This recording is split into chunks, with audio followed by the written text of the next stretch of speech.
কারণ কি? কারণ হলো বিপ্লব সরকারের কথা মনে আছে? পুলিশ অফিসার সে এই তাকবীর দেওয়ার কারণে আমাদের ভাইদেরকে গ্রেফতার করেছিল এবং বলেছিল তাকবীর এটা নাকি জঙ্গিদের স্লোগান। আমাদের এই স্লোগানে আগামীকাল জোহরের পরে আমরা প্রতিবাদ করব।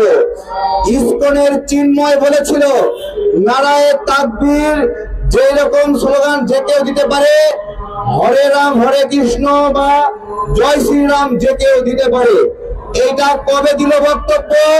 এটা হাসিনা সরকারের পতনের পরে যখন ইউনূস সরকার আসলো তখন দিল। চিন্ময় সরকারকে বলি এই বক্তব্য হাসিনার সময়ে দিলা না কেন? উত্তর দিতে পারবা? তখন তো এই বিপ্লব সরকারদেরকে সাথে করে নিয়ে তাকবীর দেওয়ার জন্য নিপীড়ন করেছিল, মারপিট করেছিল। এখন আসে ভুল পাল্টাচ্ছ কেন? সরকারকে বলছি অতিরিক্ত সুশীল আচরণ করবেন না। আপনাদের সুশীল আচরণের কারণে রাষ্ট্রপক্ষের আইনজীবী সাইফুল ইসলামকে খুন হতে হলো। আপনারা নওফেলকে গ্রেপ্তার করেননি, যে নওফেল স্বশিক্ষিত মুসলিম হয়েও ইসকনের সদস্য ছিল। তাই তো নওফেল আজকে ষড়যন্ত্র করছে মুসলমানের বিরুদ্ধে। প্রিয় ভাইয়েরা, ইসকন তারপরে সনাতনী জাগরণী মঞ্চ অথবা যে কোনো সংগঠন হিন্দুদের সংগঠন। এইটা এই ইসকন না থাকলে তখন আরেকটা মিসকন থাকবে, মিসকন না থাকলে ডিসকন থাকবে, সেটাও না থাকলে সনাতনী জাগরণী মঞ্চ থাকবে, না হলে সনাতনী ঐক্য পরিষদ তৈরি হবে। বিষয়টা সংগঠনের নামে নাকি আমরা হিন্দুত্ববাদের আগ্রাসনের শিকার হচ্ছি সেই কাজে প্রশ্ন করছি আপনাদেরকে। ভালো করে স্মরণ করেন, নামে সমস্যা নাকি আমরা হিন্দুত্ববাদের আগ্রাসনের শিকার করছি? এই যে ৮ দফা দিয়েছে সেখানে দেবোত্তর সম্পদের কথা উল্লেখ করা আছে, যে হিন্দুরা বিভিন্ন পুরনো স্থাপনা বিল্ডিং এগুলোর নিয়ন্ত্রণ চায়। কেন? এগুলো দেবোত্তর সম্পত্তি। আরে তোমার দেবোত্তর সম্পত্তি 1947 সালে দেশ ভাগের সময় মুসলমানদের কাছে বিক্রি করে ভারতে চলে গেছে। এই বাংলাদেশ যে সৃষ্টি হয়েছিল সেইটা একটা হিন্দু রাষ্ট্র হিসেবে সৃষ্টি হয়নি। এই যে 1,47,570 বর্গ কিলোমিটার এইটা সৃষ্টি হয়েছিল 1947 সালে। আমাদের একটা পরিচয় আছে, সেই পরিচয় হলো আমরা মুসলমান, এবং এই মুসলিম পরিচয় থেকে আমরা এই ভূখণ্ড পেয়েছি। এই ভূখণ্ড হিন্দু পরিচয়ে সৃষ্টি হয়নি। হিন্দু পরিচয় যদি সৃষ্টি হতো ওই আসাম আমার হতো, এই পশ্চিম বাংলা আমার হতো। যেহেতু এই বাংলা অধিবাসীগুলো আমাদের হয়নি, তাই হিন্দু পরিচয়ের সৃষ্টি হয়নি। আমাদেরকে শুধুমাত্র বাঙালি বানানোর কেউ চেষ্টা করবেন না। আমরা বাঙালি মুসলিম, এবং এই বাঙালি মুসলিম নিয়েই আমাদের দেশ ভাগ হয়েছে। যারা হিন্দু ছিল 1971 সালে অধিকাংশ এই দেশকে নিজের দেশ মনে করেনি, মনে করেছে তাদের দেশ ভারত, ভারতে চলে যায়। এবং এই যুদ্ধের সময়ে তাদের ভূমিকা ছিল খুবই নগণ্য, খুবই নগণ্য। তাহলে আজকে দেশ ভাগের পরে এত বছর পরে এসে আমরা সেই হিন্দুত্ববাদের নিপীড়নের শিকার হচ্ছি। ভাইয়েরা, সবচেয়ে গুরুত্বপূর্ণ বিষয়, হিন্দু ভাইয়েরা বৈষম্য কথা বলে। ৮ দফা কি তারা ৮ দফা জানে না, খালি বলে বৈষম্য করা হচ্ছে। আমরা সমতা চাই, আমরাও জানতে চাই ৮% হিন্দু নাগরিক কোন ষড়যন্ত্রের মাধ্যমে 32% সরকারি চাকরি দখল করলো। সমতা চাই আমরা। মহানবমী শুরু হবে, কথা বললে আমাদের নেতৃবৃন্দ। ধন্যবাদ সবাইকে।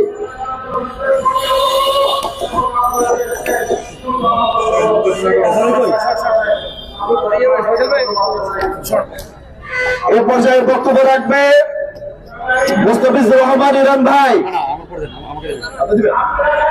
সরি, এ পর্যায়ে বক্তব্য রাখবে ফারুক হাসান।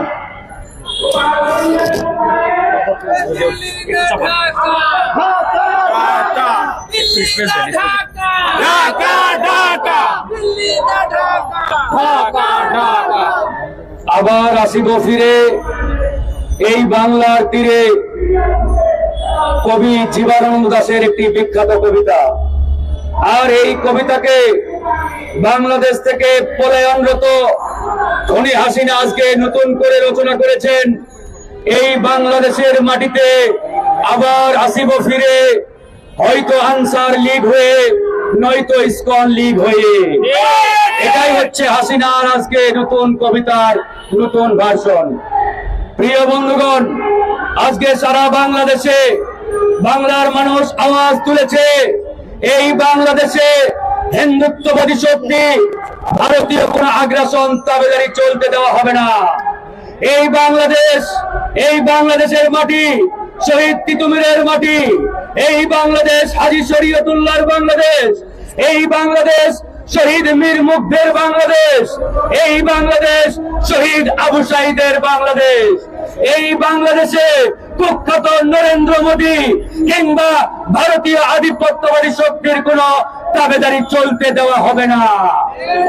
আজকে ভারত আমাদেরকে হুমকি দেয়, তারা নাকি তাদের সীমান্ত বন্ধ করে দেবে। আমরা বলতে চাই, তোমরা তোমাদের সীমান্তে কাটা তার তুলে দিয়ে সেখানে সীসার প্রাচীর ঢেলে দাও। আমরা তোমাদেরকে দেখতে চাই না। আমাদের ঘেন্না লাগে, আমাদের রুচিতে বাধে।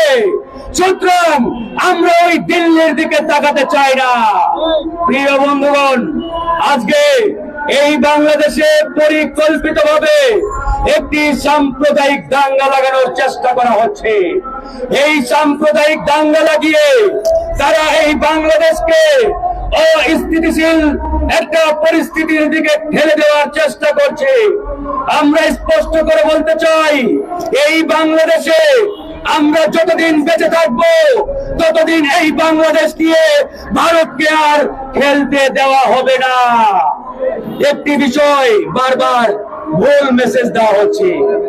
ইসকনকে বলা হচ্ছে ইসকন নাকি একটি হিন্দু সংগঠন। এটি পরিষ্কার মিথ্যাচার, মিথ্যা তথ্য। ইসকন কোন হিন্দু ধর্মের সংগঠন নয়। হিন্দু ধর্ম নিয়ে আমাদের কোনো এলার্জি নেই, আপত্তি নেই। বৌদ্ধ ধর্ম বলেন, খ্রিস্টান ধর্ম বলেন, এরা এদেশের নাগরিক, এদেশের ধর্ম। সুতরাং বাংলাদেশের ইতিহাস হাজার বছরের ইতিহাস। আমরা হিন্দু, মুসলমান, বৌদ্ধ, খ্রিস্টান হাজার বছর ধরে একসাথে বসবাস করে আসছি। কিন্তু আজকে ধর্মকে ব্যবহার করে, ধর্মের ব্যানারকে সামনে রেখে যারা উগ্রবাদী এবং সন্ত্রাসী কার্যক্রম চালাচ্ছে, সেই সন্ত্রাসী সংগঠন ইসকনকে সন্ত্রাসী ছাত্রলীগের মতো অনতি বিলম্বে নিষিদ্ধ করতে হবে। এখানে পরিষ্কার বক্তব্য, এই সরকার যদি ইসকনের প্রতি উদারতা দেখায়, দুর্বলতা দেখায়, তাহলে এই সরকারের বিরুদ্ধে আমরা কঠোর হতে বাধ্য হব। ডক্টর মোহাম্মদ ইউনূসকে বলতে চাই, আপনি যে চেয়ারে বসে রয়েছেন, এই চেয়ার আমার আপনার এদেশের হাজারো শহীদের রক্তের উপরে দাঁড়িয়ে আছে। আপনি এই রক্তস্নাত চেয়ারে বসে রয়েছেন। এই চেয়ারে বসে শহীদদের রক্তের সাথে বেঈমানি করার কোনো সুযোগ নেই। আজকে এই সরকার যদি উগ্রবাদী সন্ত্রাসী সংগঠন ইসকনের প্রতি ন্যূনতম দুর্বলতা দেখায়, তাহলে আমরা ছাত্র জনতা রাজনৈতিক দলগুলো চূড়ান্ত সিদ্ধান্ত নিতে বাধ্য হব। আমাদের চোখ ঢাকার দিকে, আমাদের চোখ দিল্লির দিকে নয়। যে সকল রাজনৈতিক নেতারা এখনো মনে করেন আপনাদের ক্ষমতার খুঁটি দিল্লিতে গাড়া হয়েছে, আমরা বলতে চাই সময় আছে, সুযোগ আছে, শোধরান। আর যদি না শোধরান, তাহলে আপনাদের পরিণতি খুনি হাসিনার মতো হবে। মনে রাখতে হবে, বাংলাদেশের ক্ষমতার উৎস এদেশের জনগণ। সুতরাং ছাত্র জনতার শক্তির উপরে আস্থা রাখেন, ভরসা করেন। দিল্লির দিকে কিংবা দিল্লিকে নমনম করা, দিল্লিকে পূজা করার কোনো সুযোগ নেই। যারা পূজা করছেন এখনো সময় আছে, আমরা আহ্বান জানাই ফিরে আসেন, নয়তো বাংলাদেশের জনগণ চূড়ান্ত সিদ্ধান্ত নেবে আপনাদের জায়গা ঢাকায় নাকি দিল্লিতে। সুতরাং বন্ধুগণ, কথা আর বাড়াতে চাই না, আমরা কিছুক্ষণের মধ্যেই মিছিল শুরু করব। মিছিলের পূর্বে একটাই বার্তা, একটাই আহ্বান, বাংলাদেশের মাটিতে উগ্র সন্ত্রাসী সংগঠন ইসকনের কোনো জায়গা নেই। এই ইসকনকে অনতিবিলম্বে নিষিদ্ধ করতে হবে এবং বাংলাদেশের তরুণ আইনজীবী সাইফুল হত্যায় যারা জড়িত তাদেরকে অনতিবিলম্বে বিচারের কাঠগড়ায় দাঁড় করাতে হবে। আমি এখন আগামীকালকের কর্মসূচি ঘোষণা করে আমার বক্তব্য শেষ করব। আগামীকাল বাদ জোহর অর্থাৎ দুপুর 2টায় জাতীয় মসজিদ বাইতুল মোকাররমের উত্তর গেটে আমাদের তাকবীর মিছিল হবে। এই তাকবীর মিছিল এদেশের আপামর জনগণ, ছাত্র জনতা, রাজনৈতিক দল সবাইকে অংশগ্রহণের উদাত্ত আহ্বান জানাচ্ছি। এই মিছিল হবে সার্বভৌমত্ব রক্ষার মিছিল, এই মিছিল হবে বাংলার মানুষের মিছিল, বাংলাদেশের স্বাধীনতা সার্বভৌমত্বকে অক্ষুণ্ণ রাখার মিছিল। এ পর্যায়ে বক্তব্য রাখবেন লেবার পার্টির সংগ্রামী chairman doctor Mostafizur Rahman Iran. তার বক্তব্যের পরেই আমরা এখান থেকে আজকের মিছিল শুরু করব। ধন্যবাদ।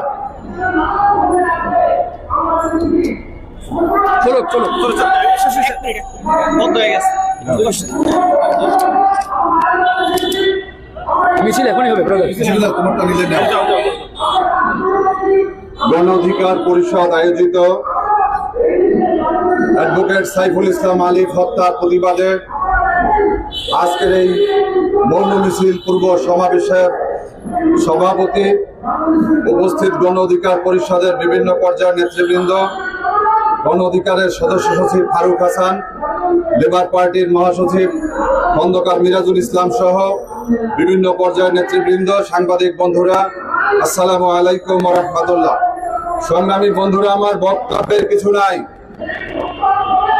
আওয়ামী লীগ বাংলাদেশের কল্যাণে সৃষ্টি করা হয়নি। 1947 সালে যারা পাকিস্তান নামক নতুন রাষ্ট্রটিকে মেনে নিতে পারেনি, যারা পশ্চিম পাকিস্তান, পূর্ব পাকিস্তান নামে দুইটি ভূখণ্ডকে মেনে নিতে পারেনি, তারাই তৎকালীন সময়ে আওয়ামী লীগের বীজ বপন করেছে।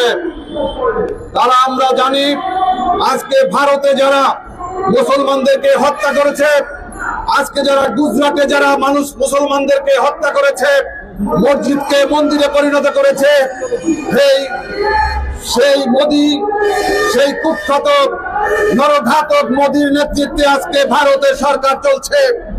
এই ভারত মুখে ধর্ম নিরপেক্ষতার কথা বললেও আমরা দেখেছি ভারতে মুসলমানদেরকে হত্যা করা হচ্ছে। আমরা দেখেছি গরুর মাংস খাওয়ার কারণে সেখানে মুসলমান ভাইদেরকে পুড়িয়ে হত্যা করা হচ্ছে।